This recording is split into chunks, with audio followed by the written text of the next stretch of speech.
तड़का। अस्सलाम वालेकुम। जहाँ तक पहुँचे हमारा प्यार पहुँचे, पाकिस्तान से लेकर पूरी दुनिया तक पहुँचे, तमाम इंसानियत तक पहुँचे, इसी दुआ के साथ अपने प्रोग्राम का स्टार्ट कर रहे हैं। और आप देख रहे हैं आज का तड़का। आज के तड़के में जो है बहुत ही मज़ेदार चिकन फ्रिटर्स जो है वो तैयार हो रहे हैं, और इसके साथ बिहारी कबाब जो है वो चिकन में हम बना रहे हैं आपके लिए, बहुत ही मज़ेदार।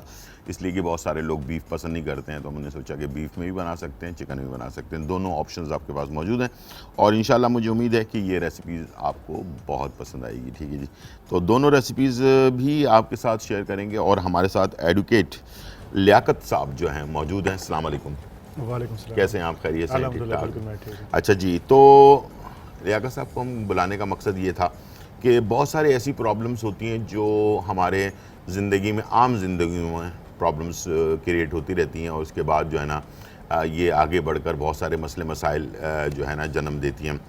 तो आजकल जो कानून कुछ नए चेंज भी हुए हैं, कुछ चीज़ें, नई चीज़ें भी आई हैं, और इसी तरह से उसके ऊपर इम्प्लीमेंट भी हो रहा है, और इस तरह से कुछ चीज़ें चेंज आई हैं ना। तो सबसे मेन जो एक मसला था वो उसके ऊपर हम डिस्कस करने जा रहे हैं, और वो है बच्चों के साथ ज़्यादती।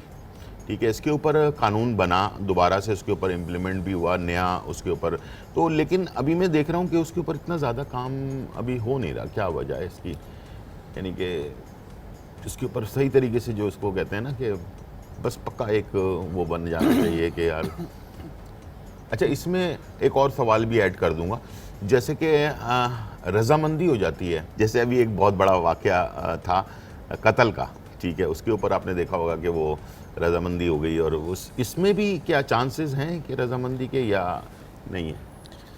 बिस्मिल्लाहिर्रहमानिर्रहीम। सबसे पहले तो गुलजार भाई आपका शुक्रिया कि आप हमेशा याद करते हैं। जी जी। और आपका प्रोग्राम हम भी देखते हैं और लोग भी देखते हैं, माशाल्लाह बड़ा पसंद किया जाता है। और माशाल्लाह अच्छे प्रोग्राम आप करते हैं। जी जी जी। आपने बड़ा ज़बरदस्त सवाल किया जी जी कि बच्चों के साथ ज़्यादती के वाक़यात, बच्चों के साथ तशद्दुद के वाक़यात, अगवा के वाक़यात यकीनन जो है ये हमारे माशरे में बहुत बढ़ गए हैं, बहुत तेज़ी से बढ़ गए। और आपने देखा कि अब तो लोग जो है वो लोग जो इस तरह के वाक़यात होते हैं वो लोगों को कानून के हवाले करने के बजाय वो अपनी अदालतें लगा देते हैं। हाँ। आपने देखा कि कुछ अरसे से हम देख रहे हैं कि बच्चों को अगवा के वाक़यात आ रहे हैं कि मुख्तलिफ गिरोह जो है वो गली मोहल्लों में जाते हैं, रोडों पे जाते हैं, बच्चों को अगवा करते हैं, और ऐसे बहुत सारे लोग पकड़े भी गए जिनके ऊपर केसेस भी बनाए जाना। ये तो छोटे बच्चों की बात कर रहा था। इसके अलावा जो बड़े बच्चे हैं, जैसे बच्चियाँ स्कूल में जाती हैं, बच्चियों के अगवा के वाक़यात आपने देखा पिछले दिनों हम देख रहे थे, कुछ ऐसे केसेस रिपोर्ट हुए। कल की बात है, कल एक वाक़या रिपोर्ट हुआ, और उसके ऊपर वो दोनों मुजरिम जो है पकड़े गए हैं। वो 10 साल की बच्ची थी, जो सैलाब ज़दगान जो हैं, इतने बेचारे परेशान हैं और रोडों पे सो रहे हैं, पता नहीं उनके पास जगह भी नहीं है, उनके साथ कोई ज़्यादती करने अभी क्या, यानी कि इंसान कोई बीमार है, कोई शैतान है, क्या है ये? मैं समझ में नहीं आया मुझे तो। लोगों में इतनी बेहिसी कैसे आ गई है? क्यों आखिर इस तरह से हो रहा है? क्या कानून और थोड़ा सख्त नहीं हो जाना चाहिए? देखें गुलजार साहब, कानून भी बिल्कुल मौजूद है जी, FIR भी होती हैं, मुलजिम भी पकड़े जाते हैं, लेकिन अफसोस की बात यह है कि उनको सज़ा नहीं हो पाती। उसकी वजह यह है कि या तो फिर कंप्लेनेंट पीछे हट जाता है, या फिर जो है वो केस को ऐसा कमज़ोर बना दिया जाता है कि जो है ना जिसमें जाके आगे मुलजिम को फ़ायदा होता है, या फिर ऐसा भी होता है कि मुलजिम जो जेन्युइन मुलजिम होता है उसको उस केस के अंदर जो है ना इम्प्लिकेट नहीं किया जाता। फिर देखें, कल आपने बिल्कुल सही पॉइंट आउट किया, मैंने भी जो है ना ये वाक़या देखा, और मैंने देखा कि वो शहला रज़ा साहिबा जो है ना हमारी जो सूबाई वज़ीर हैं, वो भी उन्होंने भी विज़िट किया जना हॉस्पिटल का, कि जहाँ पे उस बच्ची के साथ जो है ना ज़्यादती भी, उन्हें जाके अहकामात भी दिए कि ऐसे मुलजिम के खिलाफ फ़ौरन एक्शन भी लिया जाए, और उसमें मुलजिम पकड़े भी गए और FIR भी दर्ज हो गई। तो ये तो एक वाक़या है जो है ना ये सामने आ गया। इस तरह के रोज़ाना के कई वाक़यात हैं जिनकी बर वक्त FIR नहीं होती, जिनके मुलजिम नहीं पकड़े जाते। देखिए, ये हमारी जिम्मेदारी बनती है पुलिस की कि सबसे पहले अगर किसी के साथ इंसिडेंट रिपोर्ट होता है तो फ़ौरन वो पुलिस के पास जाता है, पुलिस आगे टालमटोल करती है, आपको लेटर देंगे जी आप मेडिकल करवा के लेके। उसमें जब डिले होता है, मुलजिम को बेनिफिट मिलता है, या तो वो जो है ना अपने दूसरे साथियों के ज़रिए या रिश्तेदारों के ज़रिए उसको कोशिश करता है, मामले को दबा देता है, या फिर वो भाग जाता है। अब जब FIR ही आपकी ताख़ीर से होगी, मेडिकल ताख़ीर से होगा, तो उसके बाद फिर जाके उसका बेनिफिट किसको मिलेगा? मुलजिम को मिलेगा जो है ना। फिर मुलजिम FIR दर्ज हो गई, मुलजिम भाग गया, उसके बाद आप उसको पकड़ते रहें जो है ना, उसमें आपको टाइम मिलता है। फिर जो मुलजिम पकड़े जाते हैं उसके अंदर भी बहुत सारे जो केसेस हमारी पुलिस बनाती है, जैसे उसमें 164 का स्टेटमेंट है, अगर कोई आई विटनेस उसका बयान है, या उसमें मुलजिम का कन्फेशन स्टेटमेंट है 164 का, या विक्टिम का 164 का स्टेटमेंट है बिफोर द कंसर्न मजिस्ट्रेट, उसको करवाना चाहिए, उस केस को मजबूत करना चाहिए। उसमें हम देखते हैं कि जब भी आप जो है थाने पुलिस की तरफ जाते हैं तो बगैर पैसे के आपका काम नहीं होता, वहाँ पे भी रिश्वत चलती है। कोर्टों के अंदर भी अगर आप जाते हैं तो वहाँ पर भी आपके अखराजात होते हैं। तो एक जो शरीफ आदमी जिसके साथ पहले ज्यादती होती है और वो एक उसके लिए एक बहुत बड़ी बदनामी हो जाती है कि उसकी बच्ची के साथ अगवा हो गई या ज्यादती हो गई, उससे फिर तरह तरह के सवालात, सही बात है, फिर तरह तरह के उसको धक्के दिए जाते हैं। तो वो लोग फिर फेड अप हो जाते हैं, वो कहते हैं यार इसमें जो है ना हमें कानून में हमें इंसाफ नहीं मिलेगा, उससे बेहतर ये खामोश से बैठ जाए। तो सबसे पहले हमने लोगों का खौफ दूर करना है, लोगों के जो मसला है उसको सबसे पहले सुनना है, उनके केसेस को दर्ज करना है, उनके लिए आसानियाँ पैदा करनी है, उनको डराना है कि भाई आपने इस मुलजिम को पकड़वाया, आप आगे चल के आए, आगे निकल कर आपने बहुत बड़ी बात की जो ना। अब आपने चल के जो है ना पुलिस की सपोर्ट करनी है, अदालत में जाके बयान देना, उस मुलजिम को कैफरे किरदार तक पहुंचाना है। जब सज़ाओं का रेशो बढ़ेगा, जब एक शख्स को सज़ा होगी, दूसरे को होगी, तीसरे को होगी, तो फिर लोग इन चीज़ों से इज्तनाब करेंगे। जब एक मुलजिम जो है वो पकड़ा जाता है, उसके बाद आसानी साल बाद 2 साल बाद वो छूट जाता है, उसके बाद जब जेल में जाता है वहाँ पे उसके और बहुत सारे रूट बन जाते हैं, वहाँ पे क्रिमिनल मौजूद होते हैं, उसकी दोस्तियाँ बनती हैं, वो नई चीज़ें सीखता जाके, वो बजाय अच्छा शहरी बनने के जब बाहर निकलता है तो वो एक बहुत बड़ा क्रिमिनल होता है। वो फिर उसके लिए कोई दूसरा जुर्म करना इतना आसान बात नहीं होती जो ना। अब हम देखते हैं कि आए दिन छोटी बच्चियाँ शादी का झांसा दे के अगवा करके ले आते हैं या उनको ज़बरदस्ती लेके अगवा करके ले जाते हैं। उसमें फिर जो है वो पुलिस हम देखते हैं उनको रिकवर नहीं कर पाती, कोई लाहौर से मिल रही होती है, कोई उमरकोट से मिल रही होती है, कोई किसी और जगह से मिल रही होती है, उसमें वालिदैन परेशान होते हैं। अभी हाल ही में मैंने जो है ना एक बच्ची थी 13-14 साल की, 3 महीने से अगवा थी, उसकी वालदा ने मेरे ख्याल में जो है ना हर दरवाजे पे जाके एप्लीकेशन दी, FIR भी दर्ज कराई, पुलिस ने इखलास कर दिया, उसके बाद ही सुनते थे, इवन उसको गालियाँ देते थे पुलिस वाले कि तुम रोज़ाना हमारे पास जाती हो। उसके बाद जाके उसने जो है ना मेरे ख्याल में पुलिस का आला अफसरान को एप्लीकेशन दी, लेकिन काम नहीं हुआ। फिर मजबूरन हमें सिंध हाई कोर्ट में जाना पड़ा और उस पिटीशन के अंदर जस्टिस आफ्ताब गुरड़ साहब ने स्ट्रिक्ट जो है ना डायरेक्शन दी और 3 दिन में बच्ची बरामद हो गई। वही बच्ची जो 3 महीने से नहीं रिकवर हो रही थी, वही बच्ची 3 दिन में पुलिस उसको उमरकोट से रिकवर करके ले आई और कल वो बच्ची आई, उसने आगे स्टेटमेंट दिया, अपने वालिदैन के पास चली गई। अगर इसी तरीके से जो है ना वो क्विक एक्शन किया जाए, जो कंप्लेनेंट कहता है, जो जिनके बारे में उसको शक है, आप उनको बुला के इंट्रोगेट करें। उसमें हुआ क्या था कि जैसा आपने जो उनको बुलाया, उनके थोड़ा सा पूछा कि भाई आप इस पे मुझे काम करके दें। DSP साहब आई, उसने कहा सर 3-4 दिन का हमें टाइम दे दो। उन्होंने कहा ये 3-4 दिन में मुझे जो है ना उस पर प्राइवेट रिपोर्ट चाहिए। 3 लोगों को अरेस्ट किया है, तीनों को इंट्रोगेट किया है, तीनों में से एक ने बताया जी उमरकोट में मैंने फलां जगह रखा हुआ है। अच्छा। और पुलिस वहाँ से लेकर आ गई। ठीक। तो अगर इसी तरीके से जो है ना मुलजमान पकड़े जाएँ, इसी तरीके से जो बच्चे अगर किसी तशद्दुद होता है या ज़्यादती होती है या अगवा होता है, अगर क्विक रिस्पॉन्स किया जाए तो मेरे ख्याल में कोई ऐसा बच्चा जो है ना वो 6 महीने 3 महीने नहीं रहेगा। एक और बच्ची मैंने रिकवर कराई 6 महीने के बाद जो रिकवर हुई, जो राजनपुर से जो ना, उसके अंदर पुलिस का जो इंस्पेक्टर था खुशनवाज आई थिंक जो है ना, उसने बड़ा काम किया। वो दरिया क्रॉस करके गया। अच्छा। उसके ऊपर भी यानी कि हाई कोर्ट ने एक्शन लिया तो तब जाके वो रिकवर हुई 6 महीने बाद। अगर जो है वो हाई कोर्ट एक्शन नहीं लेती, हर केस में हाई कोर्ट एक्शन तो नहीं लेगी ना। भाई ये थाने बनाए किसने गए। वापस अपने पहले वाले सवाल पे आ जाऊंगा कि जैसे कि मैंने अभी आपसे जिक्र किया कि कत्ल के उस पर भी जो है ना वो आपस में 2 फैमिली का मुआहिदा हो जाता है और उसके ऊपर जो है ना मसला जो है ना वो हल हो जाता है। तो क्या इस पर भी इस तरह का है कि अगर किसी बच्ची के साथ ज़्यादती हो गई है, उसकी फैमिली क्या आया कि कानून में है कि माफ़ कर सकती है या नहीं? बिल्कुल नहीं, ये इसमें नाकाबिले इसमें नॉन कंपाउंडेबल है, नाकाबिले राजीनामा है।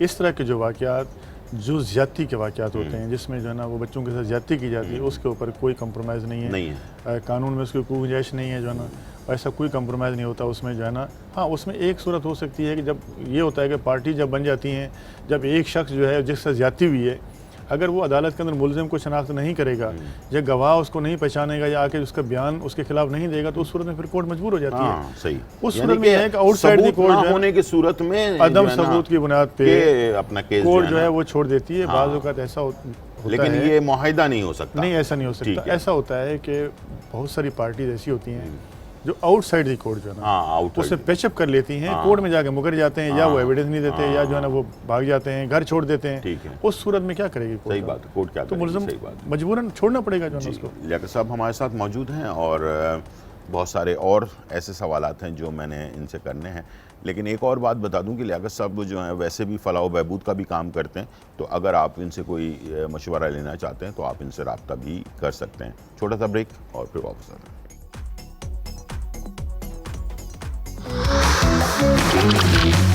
आज का तड़का। आज का तड़का। वेलकम बैक नाजरीन। और एक बहुत हॉट इशू था बच्चों के बारे में और जिसके ऊपर मैंने डिस्कस किया। और अब एक और हॉट इशू है जो ख़ास तौर पर पूरे पाकिस्तान में तो है लेकिन कराची में बहुत ज़्यादा बढ़ता जा रहा है और जिसकी वजह से हर घर हर इंसान डर और खौफ में ज़िंदगी गुजार रहा है। Street crime. स्ट्रीट क्राइम के ऊपर ये होता है कि एक इंसान पकड़ा जाता है और जब भी कोई मैंने देखा है कि टीवी पर कि वो पकड़ा गया तो उसने 7 दफ़ा जेल गया है, 3 दफ़ा जेल गया है, 5 दफ़ा जेल गया है। क्या इतना आसान है कि स्ट्रीट क्राइम में बंदा पकड़ा जाए, जेल चला जाए, फिर छूट कर आ जाए वापस? क्या है ये? देखिए बिल्कुल स्ट्रीट क्राइम एक और बल्कि उससे ज़्यादा वो क्राइम करता है जी पहले से भी ज़्यादा। बिल्कुल आप सही कह रहे हैं। देखिए स्ट्रीट क्राइम एक ऐसा नासूर है कि जो हम देखते हैं हर दूसरा शख्स इसका विक्टिम है। बिल्कुल। और अब तो ऐसा होने लगा है कि मुलजिम इतना दीदा दिलेर हो गए हैं, ख़वातीन के साथ, बच्चों के साथ मिलकर पूरी फैमिली मिलकर जो है ना वो कर रही है अपना। जी बिल्कुल। हम देखते हैं कि ये न सिर्फ जो है ना उनको लूटते हैं बल्कि जो है ना अब तो ऐसा भी होने लगा है कि मज़ाहमत के ऊपर गोली मार गोली और सीधा सर पे मार रहे हैं, सीधा सर पे मार ताकि देते वो हैं बंदा या बचे ही नहीं। सीने पे मार देते हैं। और मैं समझता हूँ इस सूरत हाल के अंदर हमारी पुलिस को, हमारी पब्लिक को जो है ना वो बड़ा इसमें रोल प्ले करना पड़ेगा। इस तरह के जो देखिए ये सारे जितने भी हैं ये नौजवान बच्चे हैं, टीनेजर हैं, उनके पास एक तो काम नहीं है, रोज़गार नहीं है। फिर जब उनके पास जो है ना महंगाई इतनी बहुत ज़्यादा है कि जब लोगों को काम नहीं मिलेगा, कारोबार नहीं होगा, तो उस सूरत में फिर क्या करते हैं लोग जो है ना, फिर वो कानून तोड़ते हैं, फिर वो क्रिमिनल एक्टिविटीज़ करते हैं। फिर दूसरी बात यह है कि हर इलाके के अंदर एक ग्रुप्स होते हैं जो इस तरह की वारदातें करते हैं। ये हमारी पुलिस की जिम्मेदारी बनती है कि वो पेट्रोलिंग को बढ़ाए, अपने गश्त को बढ़ाए, अपनी चौकीज़ को बढ़ाए और इसके ऊपर जो है ना स्ट्रिक्ट एक्शन ले। शाम को स्नैप चेकिंग है, दिन में पेट्रोलिंग है, आप जो है ना उसको चेक करें। लेकिन हम देखते हैं पुलिस हमें कहीं नज़र नहीं आती। पुलिस के जो लोग हैं वो थानों के अंदर होते हैं लेकिन गश्त भी नहीं करते। अब इस सूरत हाल में जो है ना जब उनको इलाका जो क्रिमिनल्स हैं, स्ट्रीट क्रिमिनल्स हैं, क्या बताऊं कि वो तो मिले हुए भी होते हैं बहुत सारे केसेस अभी आपके सामने आए होंगे जो उसके अंदर वो खुद भी मिले हुए। तो वे सारे नहीं होते। अच्छे जो पुलिस वाले हैं मैं उनकी अप्रिशिएट भी करता हूँ और मैंने 14 अगस्त के दिन या मुख्तलिफ जो डिफेंस डे मनाया जाता है उनमें मैंने जाकर उनके साथ शोज़ भी किए हैं, उनको अप्रिशिएट भी किया है। लेकिन कुछ ऐसे अनासर हैं जो जिसको हम काली भेड़ कहते हैं, जिसको ना वो भी हैं इसके अंदर, तो वो भी मिल जाते हैं तो फिर और ज़्यादा हौसला अफजाई हो जाती है इनकी। तो ये क्या इतनी आसान है बेल होना कि वो 4-4 दफ़ा 6-6 दफ़ा 7-7 दफ़ा जो है ना वो आए हुए होते हैं? देखिए उसमें रीज़न मैं बताऊं गुलजार भाई आपको, जब एक वारदात हो जाती है, एक शख्स लुट जाता है, उसको उस मुलजिम की शनाख्त का पता नहीं होता। हाँ बिल्कुल ऐसे। वो एक FIR नामालूम दर्ज होती है। उसके बाद जो है अगर पहले तो कुछ लोग बहुत सारे FIR दर्ज नहीं करवाते जो ना, जब FIR दर्ज हो जाती है नामालूम के खिलाफ होती है, जब कोई एक मुलजिम पकड़ा जाता है तो पुलिस फिर क्या करती है कि दूसरी FIR भी उस पर डाल लेती है। अच्छा। अब जब दूसरी FIR डालती है उस मुद्दई को बुला के उसको कहते हैं जी ये मुलजिम हमने पकड़ा है, आप BC का नाम ले लो। अब उस सूरत में आपने चलें जी FIR के ऊपर तो उसको इन्वॉल्व कर दिया, फिर आपने उसकी आइडेंटिफिकेशन प्लेट नहीं करवाई, आपने उससे कोई रिकवरी नहीं करवाई, फिर आपने जो है वो उस केस को मजबूत नहीं किया, उसका क्रिमिनल रिकॉर्ड चेक नहीं किया। उस सूरत में आप जो है ना एक वीक केस बना के कोर्ट में जब ले जाते हैं तो उसका बेनिफिट किसको मिलता है? बहुत सारे मुल्ज़मान जो देखें हमारे वकला केस चलाते हैं, हम भी चलाते हैं। जब बात आती है आइडेंटिफिकेशन परेड की, वो कहते हैं जी हमने थाने में शनाख्त करवाया। अब जब आप थाने में शनाख्त करवाते हैं तो आपको क्या कबात है कि आप उसको कंसर्न मजिस्ट्रेट के पास भी ले जाएँ, वहाँ भी उस शनाख्त परेड कर दें ताकि जो है ना एक वो जज साहब भी गवाह बन जाएँ, उस साथ में आपका केस मजबूत हो जाए। तो ये जो लकूनाज हैं ये सारे पुलिस की तरफ से होते हैं। क्या ये इस कानून में जो पहले का पुराना कानून होगा लाजमी है स्ट्रीट क्राइम के ऊपर, क्या चेंजेस नहीं करनी चाहिए? थोड़ा सा चेंज करके कानून हमारे पास वही 1860 का जो बना हुआ है बेहतरीन कानून है, इस पर इम्प्लीमेंट होना चाहिए। उसके अंदर हर चीज़ है, इसमें तब्दीलियाँ भी आ रही हैं जो ना, ठीक है। जो छोटे बच्चे पकड़े जाते हैं उसके जुनैल कोटे बनाई गई हैं, उनके लिए स्पेशल जज बैठे हुए हैं, उनको केसेस चलाए जाते हैं। तो बाकायदा मुनज़्ज़म तरीके से 18 साल से कम उम्र लोग बच्चों को जो है ना वो यूज़ किया जाता है, इसको मैं कहूँगा यूज़ किया जाता है ताकि उनके ऊपर कोई बड़ा केस ना बन सके ना। जैसे बड़े 18 साल से बड़े जो है वो मैच्योर हो जाते हैं तो उनके ऊपर ज़ाहिर बात है केस जो है वो बड़ा हो जाता है। लेकिन मेरे हिसाब किताब से वो 18 साल से कम इसलिए रखते हैं बच्चों को, ताकि वो जो है ना चाइल्ड उसमें आ जाएं। देखिए उनको फिर बेनिफिट मिलता है, क्योंकि 15 साल से कम उम्र जो बच्चे होते हैं 15-16 साल तक, फिर उसमें एक तो जुनैल कोड में वो केस जाता है, फिर जुनैल ऑफेंडर होने का जो है ना वो कोर्ट उसको बेनिफिट दे देती हैं, उसकी ज़मानतें हो जाती हैं, या फिर उनको छोड़ दिया जाता है, प्रोबेशन के ऊपर रिलीज़ कर दिया जाता है कि ताकि जो है ना वो प्रोबेशन ऑफिसर के साथ रह के जो है ना वो सज़ा अपनी जो है ना हम इसको कंप्लीट कर लें कि अच्छा चलें, फ़र्ज़ करें 14-15 साल के बच्चे ने कोई अटैम्प्ट किया, ठीक है, वो छूट गया, यानी कि किसी भी तरह से बेल हो गई, या वैसे ही जज ने कहा कि भाई ये बच्चा है अभी फ़िलहाल किसी की ज़मानत पे हम इसको छोड़ देते हैं, वो दोबारा अगर पकड़ा जाता है उसी केस में तो फिर क्या होगा उसका? देखिए उस केस में भी छूट जाएगा वो। अच्छा, फिर जैसे पहले छूट गया है वो दूसरे में भी छूट जाएगा, वो तो अच्छा। कहेगा जी मुझे पुलिस फिर उठा के ले आई है, मैंने तो कोई जुर्म किया नहीं है। जब कोई मुलजिम अदालत में मानता ही नहीं है, जब वीक केस होगा, वो अपनी कम उम्री का नाजायज़ फ़ायदा उठाएगा, तो डेफिनेटली कोर्ट जो है ना वो केस चलेगा, ठीक है, केस चलेगा, उसके बाद जो है ना उसको बेनिफिट ऑफ डाउट पे छोड़ देती है कोर्टें। देखिए इस तरह तो बहुत सारे बच्चे हैं जो रोज़ाना आए दिन जो है ना वो एक जुर्म में पकड़े जाते हैं, फिर रिलीज़ होते हैं, फिर दूसरे में पकड़े जाते हैं, इनके ग्रुप हैं, ये जेलों में जाते हैं, वहाँ से फिर छूट के आते हैं, उसके बाद फिर आके वारदातें करते हैं। इसलिए कि और बड़े जैसे आपने कहा कि जेल में जाने के बाद जब बंदा बाहर निकलता है तो और बड़ा क्रिमिनल बन जाता है। जी बिल्कुल, जो है ना उसके और बढ़ जाते उसको हैं, टेक्निक्स पता उसका खौफ खत्म हो जाता है, फिर उसको जो है ना वो पुलिस का पता चल जाता है, उसको कोर्ट का पता चल जाता है, जेल का पता चल जाता है। जब वो रिलीज़ होता है तो उसके बिल्कुल मसला नहीं होता है, फिर वो वही जाके एक्टिविटी करता है। तो इनको अच्छा शहरी बनाने के लिए इनको पर नज़र रखनी पड़ेगी, पेरेंट्स को भी देखना पड़ेगा कि हमारा बच्चा किस एक्टिविटी में इन्वॉल्व है। ठीक है। और दूसरा ये कि जैसे कि ये पूरा ग्रुप होता है तो इसका कोई ना कोई हेड तो होता होगा ना, इसलिए कि देखें आम छोटी सी चोरी के लिए या कुछ घर में कुछ मसला हो गया या किसी बंदे ने ज़रा गलती से उससे कोई गलती हो गई तो उसके लिए हमें वकील करना पड़ता है, थाने जाने पड़ता है, जेल जाना पड़ता है। तो इनको इतनी आसानी से छूटने का मकसद ये है कि इनके पीछे कोई ना कोई होता होगा बड़ा जो इनको सपोर्ट करता है। ठीक है, डेफिनेटली उनके अपने पेरेंट्स होते हैं, उनके अपने रिश्तेदार होते हैं, उनके अपने भाई बहन भाई होते हैं, या फिर जिन लोगों के लिए वो काम करते लीडर, हैं, हाँ ग्रुप लीडर वो कोई फिर इनके लिए जो है ना वो करते हैं, जो ना बिल्कुल जो इसको गारंटी देता है कि भाई तुम अगर पकड़े गए तो हम जो है ना तुम्हें। देखिए डेफिनेटली इस तरह के बहुत सारे लोग हैं जो इस तरह की एक्टिविटीज़ करवाते हैं, लेकिन अमूमन जो है उनकी फैमिली के लोग सामने आते हैं या उनके यार दोस्त सामने आते हैं। हम जो देखते हैं अगर किसी दरख्त को ख़त्म करना हो तो उसकी जड़ काट दी जाती है ताकि वो दरख्त के अंदर कोई काम बाकी ना रह जाए। वो तो जड़ जब काटेंगे तो पूरा दरख्त गिर जाएगा नीचे ज़मीन के ऊपर। क्यों कानून ये नहीं करता कि जो ज़ाहिर बात है वो लोगों का नाम तो लाजमी सामने आता होगा ना, जो ग्रुप लीडर है, जो मास्टरमाइंड है, तो उन लोगों को अगर पकड़ लिया जाए तो उससे तो मसला ज़्यादा जल्दी हल नहीं। गुलजार भाई इनके सरपस्ती पकड़े जाते हैं, वो खुद भी पकड़े जाते हैं। बात वहीं आती है जब उनको सज़ा नहीं होगी, जब वो जाके जेल में जाने के बाद छूट के आ जाएंगे तो उसके बाद जड़ आप कैसे ख़त्म करेंगे? मैं यही तो आपसे अर्ज़ कर रहा हूँ कि आप अगर केस सही बना के सच्चा बना के आप उसको कोर्ट में लेकर जाएंगे, अपने गवाहों को पेश करेंगे, जब आपके गवाह नहीं मुकरेंगे, आपकी पुलिस अच्छा केस बनाएगी तो डेफिनेटली मुलजिम को सज़ा होगी। जब आप कमज़ोर केस बना के लेके जाएंगे, प्रोसिक्यूशन आपकी मुलजिम के खिलाफ जुर्म साबित करने में नाकाम रहेगी तो उसकी जड़ फिर कैसे ख़त्म होगी? इस तरीके के से आपको जब अच्छा केस बना के लेके जाते हैं तो एक मुलजिम को सज़ा होती है, फिर दूसरा खुद खौफ खाता है। जो ठीक ठीक, यानी कि कहने का आपका मकसद ये है कि अभी जो लोग मायूसी के शिकार हैं, ये तो आपको भी पता है ना, ज़ाहिर बात है आप तो रोज़ाना लोगों के लिए भी काम करते हैं, फलाह बहबूद का भी काम करते हैं और वैसे भी आप केसेस में जाते हैं। तो ये जो हमारे पूरे पाकिस्तान के अंदर लोगों में जो एक मायूसी आ गई है, इसको दूर करने के लिए क्या करना चाहिए? भाई कानून के ऊपर तो लोगों का भरोसा आहिस्ते आहिस्ते ख़त्म होता जा रहा है, तो क्या करें? मैं कहता हूँ जी इंसाफ में ताख़ीर नहीं होनी चाहिए, और अगर कोई वाक़या होता है, कोई इंसिडेंट होता है जो उसके मुल्ज़मान हैं उनको फ़ौरी सज़ा मिलनी चाहिए। जितनी ताख़ीर होती है इंसाफ के अंदर उतनी मुलजिम को फ़ायदा मिलता है। ठीक है, जो विक्टिम फैमिली होती है जिसके साथ ज़्यादती होती है वो फिर दिल बर्दाश्त हो जाती है।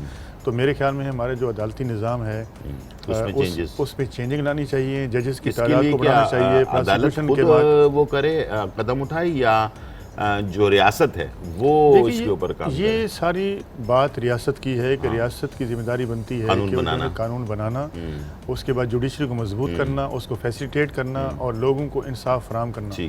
और इसके अलावा हमारे जो कानून नाफिज करने वाले इदारे हैं उनकी बहुत बड़ी जिम्मेदारी बनती है कि हमारे मुल्क के अंदर, हमारे शहर के अंदर जो लॉ एंड ऑर्डर की सिचुएशन है उसको कंट्रोल करें और जो क्रिमिनल्स लोग हैं उनके खिलाफ केसेस बनाएं, जेन्युइन केसेस बनाएं, उनको सजाएं दिलवाएं। हमारे प्रोसिक्यूशन के महकमे को मजबूत होना चाहिए। प्रोसिक्यूशन अगर हमारी मजबूत होगी तो यकीनन मुल्ज़िमान कन्विक्ट होंगे, उनको सजाएं मिलेंगी और जराइम का खात्मा होगा। बात करके जो लबे-लुबाब ये है, रियासत को कानून में तब्दीली लेकर आना चाहिए और सख्त कानून बनाना चाहिए और उसको इम्प्लीमेंट भी करवाना चाहिए। जिन लोग, जो इदारे हैं जिनसे करवाना है उन्होंने, तो जैसे इन्होंने कहा कि भाई सख्ती से अदालत ने बोला कि भाई जाओ जाकर रिकवरी करके लेकर आओ, तो 3 दिन में, जो 3 महीने में बच्ची रिकवर नहीं हुई थी वो 3 दिन में हो गई। तो इसका मतलब ये है कि हर इदारे को अपनी जगह पर रहते हुए सख्ती से जो है ना इसके ऊपर अमल करेंगे, तब जाकर ये इंसाफ का निज़ाम जो है ना वो बेहतर होगा। कोई मैसेज अगर आप देना चाहें लोगों को? देखिए, मेरा मैसेज यही है कि जहाँ पे आपको जुर्म होता हुआ देखें, आप उसकी निशानदेही करें, आप पुलिस को बताएं, मुतलका थाने को इतला दें और लोगों को भी होशियार करें। और साथ साथ जो है अगर आपके साथ कोई वाक़या होता है तो प्लीज़ आप उसको जो है ना रिपोर्ट ज़रूर करें। जो है ना बहुत सारे लोग ऐसे होते हैं जो उस वाक़या को रिपोर्ट नहीं करते। इसलिए कि मैंने कहा ना कि लोगों में से वो ख़त्म हो गई है, अपना एतबार ख़त्म होता जा रहा है ना, तो इसलिए वो लोग कहते हैं छोड़ो भाड़ में गया यार, कौन चक्कर लगाएगा अदालतों के या थाने के, इसलिए जो है ना। बिल्कुल आपने दोस्त कहा, बहुत सारे लोग जो है वो मायूसी के शिकार होते हैं और वो उसको रिपोर्ट नहीं करते। जी, हम सब की जिम्मेदारी बनती है कि हम जो है ना कानून नाफिज करने वालों को जो भी हमें जुर्म के नज़र आता है उसकी निशानदेही करें और ऐसे लोगों को अगर निशानदेही करके हम पकड़वा सकते हैं, अपने मुल्क के लिए, अपने शहरों के लिए जो ना आसानी पैदा कर सकते हैं ताकि वो शख्स जो है ना कोई ऐसा जुर्म नहीं कर सके और लोगों को नुकसान नहीं पहुँचा सके। जो ना ये हमारी जिम्मेदारी बनती है और अगर आप कहीं देखते हैं तो आप उसको ज़रूर रिपोर्ट करेंगे। जी, एडवोकेट लियाकत साहब, बहुत शुक्रिया आपका, आप आए और इतना बेहतरीन हमने डिस्कस किया। उम्मीद है कि आप लोगों को भी अच्छा मैसेज मिला होगा। ब्रेक की तरफ चलते हैं और वापस आते हैं, बनाते हैं बहुत ही मज़ेदार रेसिपी। छोटा सा ब्रेक और फिर वापस आते हैं।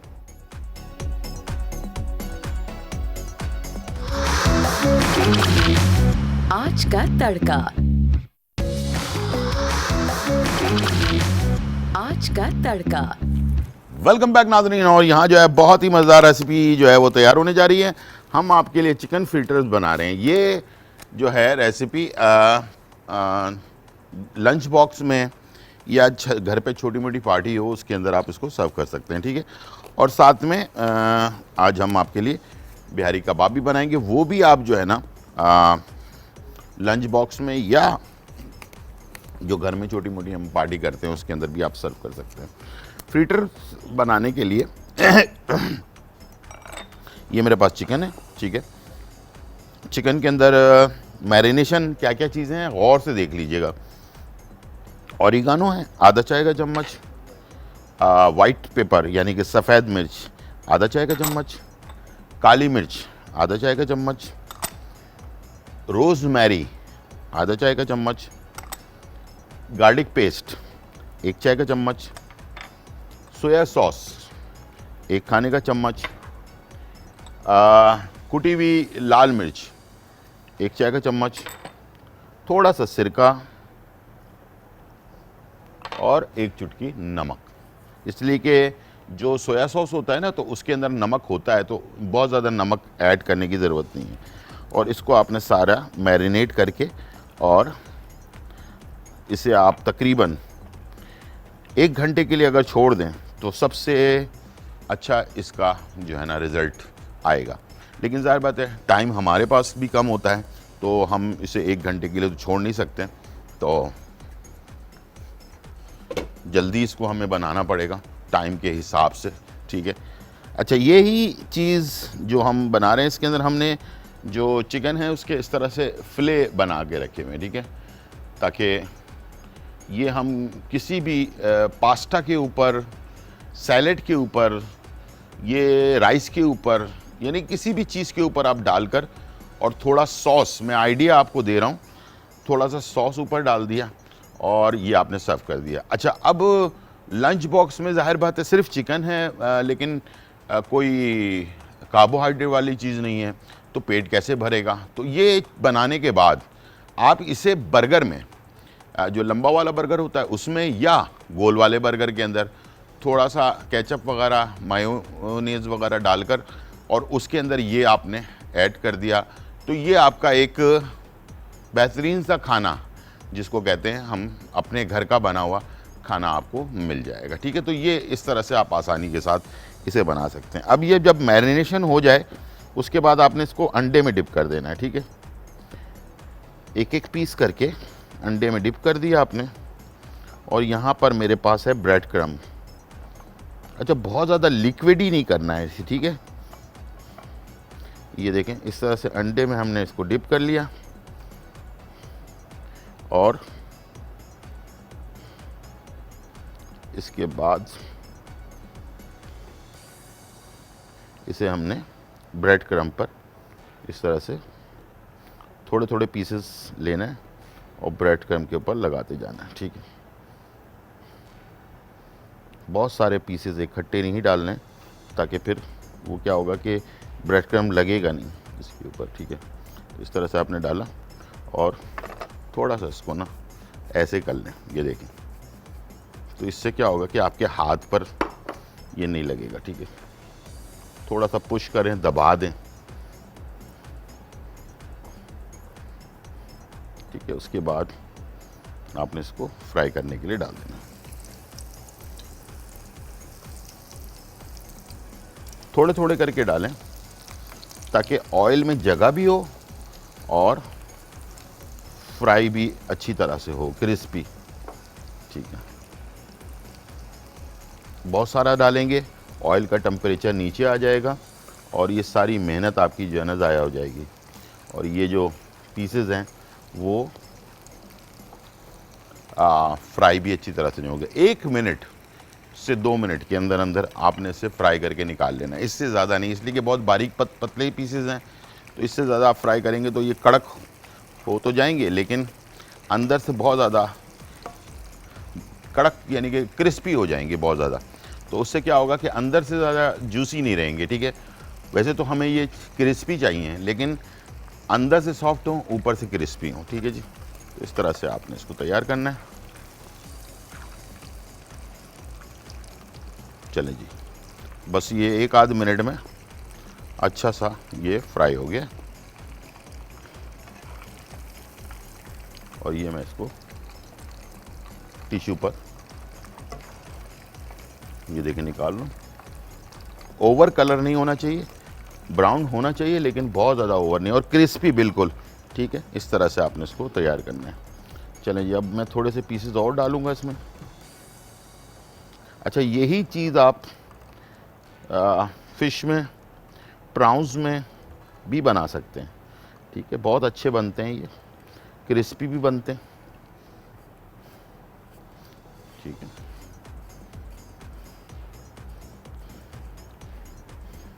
अब इसको अपने ऐसे करके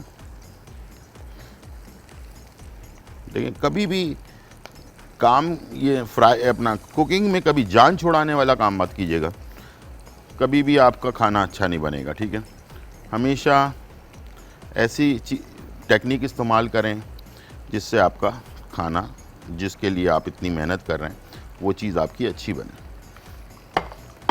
ठीक है, चलिए जी, इसी तरह से हमने बाकी पीसेस भी इसमें ऐड कर देने।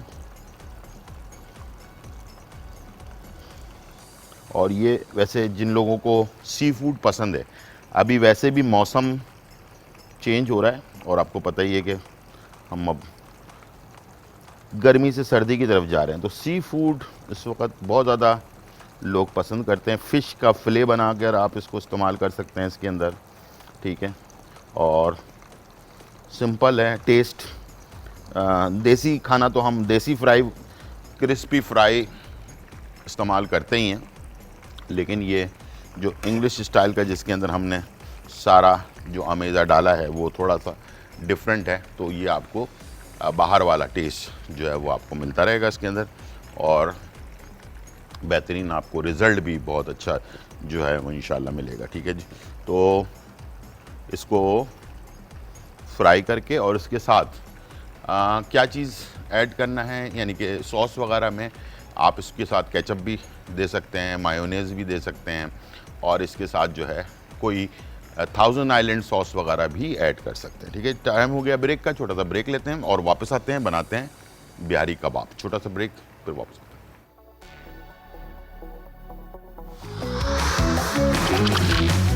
आज का तड़का। आज का तड़का। वेलकम बैक नाज़रीन। और यहाँ जो है चिकन फ्रीटर्स जो हैं तैयार हो रहे हैं और इसके साथ हम बना रहे हैं बिहारी कबाब, और वो भी चिकन के अंदर। ठीक है, बिहारी कबाब बनाने के लिए मेरे पास चिकन की बोटियाँ हैं या फिले बना लें। ठीक है, दोनों ऑप्शंस आपके पास हैं।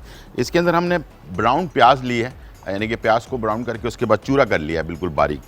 ये तकरीबन एक छोटी प्याज लेकर इसको कर लें।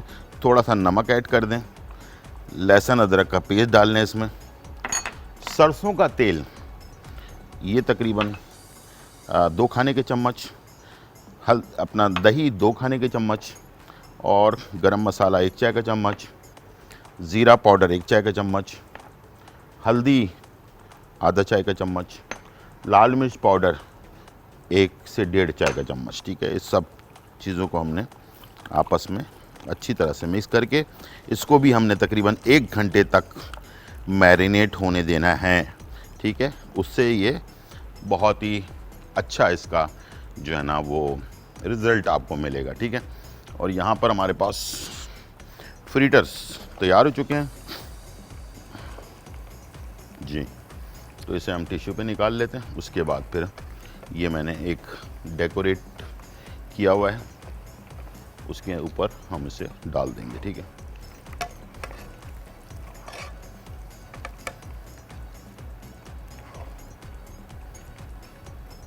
ठीक है जी, ये आ गया फ्रीटर्स।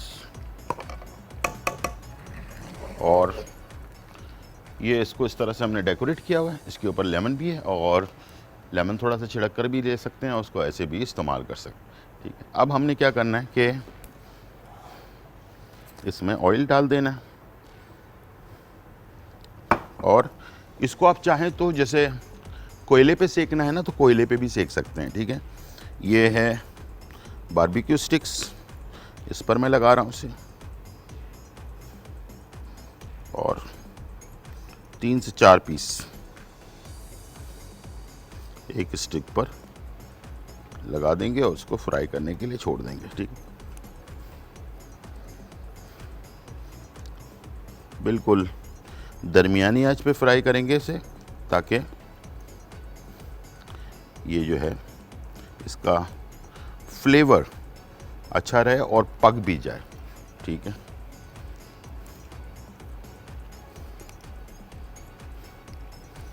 और इसका टेस्ट बिल्कुल वैसे ही आता है। और इसके अंदर अगर आप चाहें ना तो एक चीज़ और डाली जाती है, वो है भुने हुए चने जो होते हैं ना, उसका पाउडर।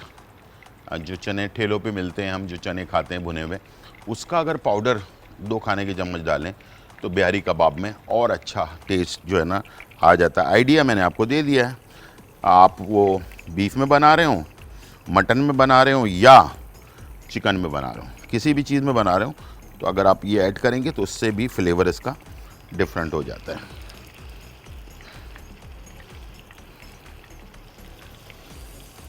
और काफ़ी अच्छा आपको फ्लेवर मिलता है। और जैसे कि मैंने फ्रीटर के बारे में बताया, तो आप इसे भी बनाने के बाद आप इसे बर्गर में रोल, इसका रोल बहुत अच्छा बनता है। यानी कि पराठे जो होते हैं ना, उसके अंदर पराठा रोल अगर इसका आप बनाएं बिहारी कबाब का, बहुत ही टेस्टी बनता है। थोड़ी सी प्याज और चटनी, जो पुदीने की चटनी होती है, वो ऐड करें, आप देखिएगा कि इसका फ्लेवर बहुत ही आला। तो बच्चों को आप लंच बॉक्स में, या घर में, जैसे मैंने कहा कि पार्टियां वगैरह होती हैं घर में छोटी मोटी, तो उसमें भी आप इसको बनाकर दे सकते हैं। मैंने इसको ओवन में बना सकता था, अगर किसी के पास ओवन है तो वो ओवन में इसको भी तैयार कर सकते हैं। ठीक है, इसलिए कि ओवन में आपको ऑयल वगैरह की ज़रूरत नहीं पड़ती है ना, तो यानी कि आपका काम बग़ैर ऑयल के हो जाता है। या अगर आपके पास कोयले हैं, आप कोई बना रहे हैं कोई चीज़, तो उसके साथ भी इसको आप तैयार कर सकते हैं। कभी कभार जैसे बारबेक्यू वगैरह का अक्सर प्लान होता है घरों में, तो उसमें भी आप इसको तैयार कर सकते हैं। ठीक है, तो बस इसको आपने इस तरह से ऐड कर दिया। उसके बाद थोड़ी थोड़ी देर बाद इसको चेंज करते जाएं। बहुत अच्छा कलर आता है इसका, बिल्कुल ब्राउन ब्राउन सा। ठीक है ना, तो आप इसको आराम आराम से चेंज करें चारों तरफ से। और जैसे मैंने कहा, पराठा रोल में भी डाल सकते हैं। लंबे वाले बर्गर होते हैं जो हम अक्सर पसंद करते हैं लोग, जो बन कबाब के लिए इस्तेमाल होते हैं, तो उसके अंदर भी आप इसको ऐड कर सकते हैं। इस तरह से आप मुख्तलिफ़ खानों के अंदर इसको जो है बनाकर सर्व कर सकते हैं। ठीक है, इसको भी हम टिश्यू पर निकाल लेंगे और सर्व करेंगे। जब तक मैं जो है ये चिकन फ्रिटर्स, इसका ऑयल ड्रेन हो गया है, अब मैं इसे इस पर निकाल लूँ। ठीक है जी, जैसे मैंने कहा, इसको आप केचप के साथ, चिली गार्लिक सॉस के साथ, मायो के साथ या 1000 आइलैंड सॉस के साथ भी आप इसको सर्व कर सकते हैं। ठीक है, और इसी तरह से जो बिहारी कबाब है, इनको आप जो है पुदीने की चटनी के साथ, इमली की चटनी के साथ या लहसुन की चटनी के साथ भी सर्व कर सकते हैं, जो आपको पसंद है उसके हिसाब से। ठीक है जी, तो इसको हम आराम आराम से दोनों तरफ से सेक लेते हैं। ठीक है, और बहुत जल्दबाजी नहीं करनी है आपने। ठीक है, आराम से बनाना है ताकि ये आपको बेहतरीन रिज़ल्ट मिल सके। इसे टिश्यू पर मत निकालिएगा, इसलिए ये थोड़ा सा ग्लेसी सा होता है, तो चिपक जाएगा टिश्यू के अंदर। ठीक है, तो इसको आप डायरेक्ट जो है ना आप निकाल सकते हैं और दोनों तरफ से जब जैसे हल्का हल्का फ्राई हो जाए जी। चलें जी, ये जब तक फ्राई हो रहा है, टाइम हो गया ब्रेक का। छोटा सा ब्रेक लेते हैं और फिर वापस आते हैं।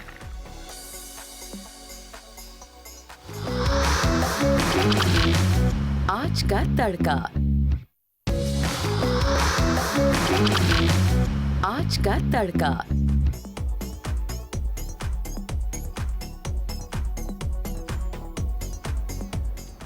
वेलकम बैक नाजरीन। और यहाँ जो है बहुत ही मज़ेदार चिकन फिटर्स और उसके साथ बिहारी कबाब जो है वो दोनों तैयार हो चुके हैं, और उम्मीद है कि ये रेसिपी आपको पसंद आई होगी।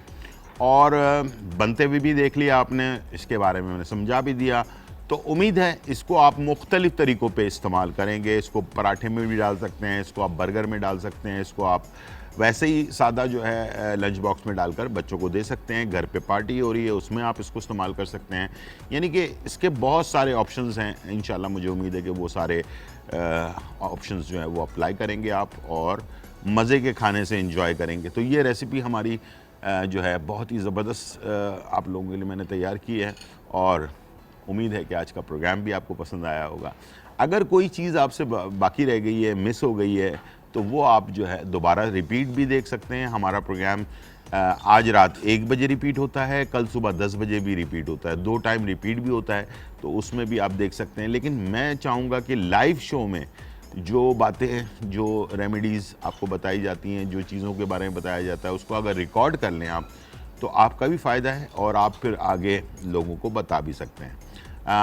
बात हो रही है खाने पीने की।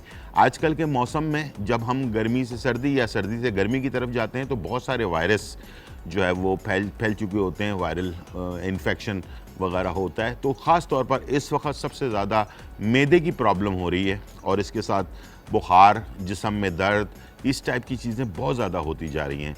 तो इसका एहतियात ये है कि पानी, सिंपल तरीक़ाकार मैं बता रहा हूँ, इससे बेहतर और कुछ नहीं हो सकता। पानी को गर्म करके इस्तेमाल करें, बॉईल करें। बॉईल करने के बाद उसमें गंधक जो है ना, एक छोटा पीस गंधक का डाल दें, और फिटकरी लें और फिटकरी को ऐसे करके घुमा दें और निकाल लें। उसको डालना नहीं है, फिटकरी को ऐसे करके घुमाया, निकाल लिया आपने, और गंधक का एक पीस उसमें पड़े रहने दें। उस पानी को अगर आप इस्तेमाल करेंगे तो आप बहुत सारे फ़िल्टर वाटर, बहुत सारा जो मिनरल वाटर, इन सब से बेहतर है। और दूसरा ये कि आप और आपके बच्चे बीमारी से बच सकते हैं। थोड़ी सी मेहनत है, पैसे भी नहीं लग रहे इतने ज़्यादा, ये सारी चीज़ें आपको बहुत आसानी से कई 10 रुपये, 20 रुपये, 50 रुपये में चीज़ मिल जाएगी और ये पानी जो है आपके सेहत के लिए सेफ़ हो जाएगा। ठीक है, गर्म करने से सारे बैक्टीरिया मर जाते हैं, जो मिनरल्स उसमें से ख़त्म हो जाते हैं, उसको वापस लाने के लिए जो है गंधक है और इसके साथ फिटकरी है। फिटकरी जो है पूरे पानी को साफ़ भी कर देती है। अगर गंदा पानी है, गदला गदला सा पानी जिसको कहते हैं ना, वाइट नहीं होता, तो वो पूरी मिट्टी जो है या कचरा जो है वो नीचे बैठ जाएगा। ऊपर से पानी इस्तेमाल करना शुरू करें। ये थी आज की इन्फॉर्मेशन और रेसिपी। उम्मीद है आज का प्रोग्राम आपको पसंद आया होगा। बहुत शुक्रिया। ज़िंदगी रही तो फिर मुलाकात होगी। जब तक के लिए इजाज़त। अल्लाह हाफिज़, bye bye and check out.